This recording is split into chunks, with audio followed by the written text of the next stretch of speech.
आपल्या न्यायासाठी व हक्कासाठी लढणारा एकमेव news channel top Solapur. News चॅनलला लाईक करा, शेअर करा, सबस्क्राइब करा। घरात वडिलांचे प्रेत, मुलीने दिला 10वीचा पेपर। शिक्षणाधिकारी जगताप यांनी स्वतः परीक्षा केंद्रावर जाऊन धनश्रीला दिला धीर।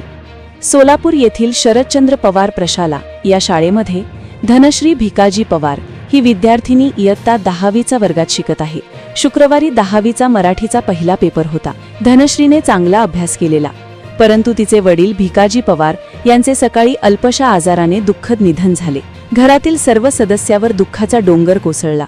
अंत्यविधीसाठी नातेवाईक शेजारी जमा होत होते। धनश्रीचा पहिलाच पेपर बुडणार आणि तिच्याबद्दल तिच्या वडिलांनी पाहिलेले स्वप्न वाया जाणार म्हणून शाळेतील शिक्षक, मुख्याध्यापक अस्वस्थ होते। प्रशालेचे मुख्याध्यापक तानाजी माने यांनी धनश्रीच्या घरी जाऊन नातेवाईक व धनश्रीच्या आईला भावाला समजावून सांगून 2 तास अंत्यविधी पुढे ढकलायला सांगितले। धनश्रीला धीर दिला आणि तिला तयार करून स्वतः परीक्षा केंद्रावर नेऊन परीक्षेला बसवले। पूर्ण 3 तास पेपरला बसणे तिला शक्य नव्हते, म्हणून अंत्यविधीसाठी अर्ध्यातून घेऊन जाण्यासाठी शिक्षणाधिकारी सचिन जगताप साहेब यांना कॉल करून सांगितले।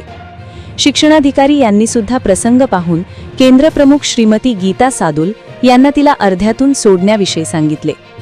शिक्षणाधिकारी जगताप यांनी स्वतः परीक्षा केंद्रावर येऊन धनश्रीला धीर दिला।